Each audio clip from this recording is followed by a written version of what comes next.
வேதா வந்து விக்ரம பார்க்குறாங்க. ரொம்ப ரசிக்கிறாங்க. பார்த்தா வந்து விக்ரம் வந்து என்ன பண்ணுறாரு, நெறைய ஆர்டர் பண்ணுறாரு. அதெல்லாம் பார்த்து அப்படியே வந்து ஆச்சரியப்படுறாங்க. "எப்படி இந்த டிஷ் எல்லாம் நல்லாயிருக்கும், சூப்பரா சாப்பிடு" அப்படின்னு சொல்றாரு. சரிங்கன்னு சொல்லிட்டு 2 பேருமே வந்து அப்படியே வந்து சாப்பிட போறாங்க. டைம்ல கெஜா ஃபோன் பண்ணுறாங்க. இந்த மாதிரி மிர்னாலினிக்கு ஃபிக்ஸ் வந்துடுச்சு, நீ உடனே வாடா அப்படின்றாங்க. விக்ரம் வந்து இந்த மாதிரி மிர்னாலினிக்கு ஃபிக்ஸ் வந்துட்டானோன்னே அந்த டின்னரை அப்படியே விட்டுட்டு 2 பேருமே வேதா விக்ரம் அங்கே போகிறாங்க. வேதா வந்து இப்போ எதுவுமே இல்லை, நல்லா தான் இருக்காங்க அப்படின்னு சொல்லிட்டு அவங்கள வந்து மாத்திரை கொடுத்து தூங்க வைக்கிறாங்க. என்ன ஆச்சு அப்படின்னா எனக்கே ஒன்றும் புரியல, திடீர்னு வந்து அப்படியே வந்து கை காலெல்லாம் வந்து இழுத்துற மாதிரி பண்ணுறாளா, நான் ரொம்ப பயந்து போயிட்டேன்டா அப்படின்னு சொல்கிறாங்க. சரிடா, நீங்கள் என்ன இவ்வளோ லேட்டாக வரீங்க அப்படின்னோடனே, அந்த வேலை என்னம்மா, இல்லைம்மா நாங்கள் வேறு ஒரு இடத்துக்கு போயிட்டு வந்தோம் அப்படின்ற மாதிரி சொல்லி மழுப்புறாரு. அடுத்து வந்து இந்த மாதிரி பிளான் சொதப்பிச்சே அப்படின்னு சொல்லிட்டு விக்ரம் வந்து ரொம்ப சோகமாக இருக்கார். வேதா வந்து சரி பரவாயில்ல விடுங்க, நெக்ஸ்ட் டைம் போய்க்கலாம் அப்படின்னு சொல்லிட்டு போயிடுறாங்க. உனக்கு என்னம்மா வந்தது, நான் அதான் இவ்வளோ ஏற்பாடு பண்ணி எல்லாம் வேஸ்ட்டாக போச்சு அப்படின்னு சொல்லிட்டு ரொம்ப ஃபீல் பண்ணுறாரு. அந்த டைமில் வசந்த் ஃபோன் பண்ணி என்னடா ஆச்சு அப்படின்னு சொல்லிட்டு கேட்குறாரு. நடந்த விஷயத்தெல்லாம் வசந்த் கிட்ட சொல்கிறாரு. அதை கேட்டு வசந்த் வந்து டேய் இன்னொரு ஐடியா வச்சுருக்கேன்டா, மொட்டை மாடி போய் பாடுறா, எனக்கு எப்படியும் நீ இதை சொதப்பேன்னு தெரியும், அதான் இன்னொன்று இது வந்து ஃபஸ்ட்டு வந்து பிளான் ஏ, இது வந்து பீடா அப்படின்னு நிஜமாவாடா அப்படின்னு சொல்லிட்டு போய் பார்க்குறாரு. பார்த்தா மொட்டை மாடியில் அவ்வளோ அழகாக டெக்கரேஷன் பண்ணி வச்சுருக்காங்க. அதை பார்த்து ரொம்ப சந்தோஷமடைகிறாரு. உடனே வேதா கிட்ட ஃபோன் பண்ணி மேலே வாண்டுறாரு. வேதாவும் வராங்க.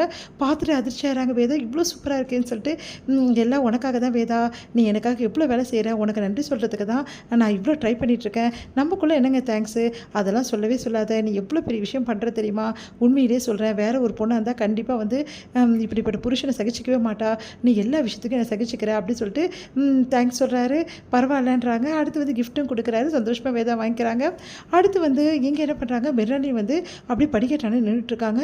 அதை வந்து பார்த்துடுறாங்க நம்ம காவேரி. காவேரி பார்த்துட்டு இவ எதுக்கு படிக்கட்டா நிற்கிறா அப்படின்னு சொல்லிட்டு போய் பார்க்குறாங்க. மிர்னாலினி எட்டி எட்டி பார்த்துட்ருக்காங்க. வேதா விக்ரம் வந்து அப்படியே பேசிகிட்டு இருக்குது. மிர்னாலினி பார்த்துட்ருக்காங்க. இது எல்லாத்தையுமே வந்து வாட்ச் பண்ணிடுறாங்க நம்ம காவேரி. வாட்ச் பண்ணிவிட்டு வந்து இவகிட்ட ஏதோ தப்பு இருக்குது, இவளை நல்லா வாட்ச் பண்ணணும் அப்படின்னு சொல்லிட்டு யோசிக்கிறாங்க. விக்ரம் வந்து வேதாவும் வந்து கிளம்பிட்டு இருக்கிறது, அதுக்கப்புறம் அவங்க பேசுகிறது, சிரிக்கிறது, அவங்க பண்ணுறது எல்லாத்தையுமே வந்து மிர்னாலினி வாட்ச் பண்ணுற மாதிரி தோணுது நம்ம காவேரிக்கு. காவேரி யோசிக்கிறாங்க, கண்டிப்பாக வந்து இவகிட்ட ஏதோ தப்பு இருக்குது, இவ வந்து உண்மையிலே இவளுக்கு உடம்பு சரியில்லையா, இவ நடிக்கிறாளா அப்படின்னு சொல்லிட்டு யோசிக்கிறாங்க. உடனே வேதா கிட்ட வேதா கொஞ்சம் உங்ககிட்ட பேசணும் அப்படின்றாங்க.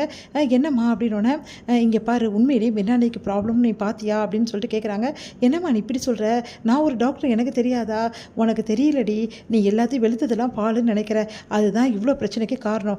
இல்லைம்மா சைக்காட்ரிஸ்ட் தான் என்கிட்ட பேசினாங்களே, அவங்க பேசினா அதெல்லாம் உண்மை நீ நினச்சிக்கிறியா, உண்மையிலேயே வந்து மிர்னாலினிக்கு ஏதோ வந்து வேணும்னு நடிக்கிற மாதிரி எனக்கு தோணுது, ஏமா இப்போல்லாம் சந்தேகப்படுற, இங்கே பாருடி உனக்கு தெரியாது, நான் அம்மா சொன்னால் எல்லாமே கரெக்டாக இருக்கும், கொஞ்சம் யோசி அப்படின்னு சொல்லிட்டு போயிடுறாங்க.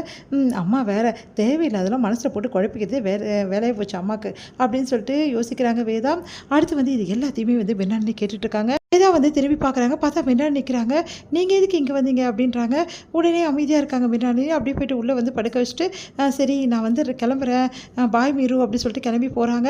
அடுத்து வந்து மிர்னாலினி அப்படியே வந்து பார்த்து முறைக்கிற மாதிரி பார்த்துட்ருக்காங்க. காவேரி வந்து புலம்பிட்டு இருக்காங்க. அப்போ வந்து அவங்க வீட்டுக்காரர் கேட்குறாரு, என்ன காவேரி இப்படி புலம்பிட்டு இருக்க அப்படின்னா, நான் என்ன சொன்னாலும் யாரும் கேட்க மாட்டேங்கிறாங்க, நான் சொல்கிறேன் மிர்னாலினி நடிக்கிறான்னு, ஆனால் கேட்கவே மாட்டேங்கிற வேதா. உடனே சிரிக்கிறாரு. என்னங்க என்னை பார்த்தா உங்களுக்கும் சிரிப்பாக இருக்கா, பின்ன உனக்கு கற்பனைக்கு ஒரு அளவே இல்லையான்றாரு.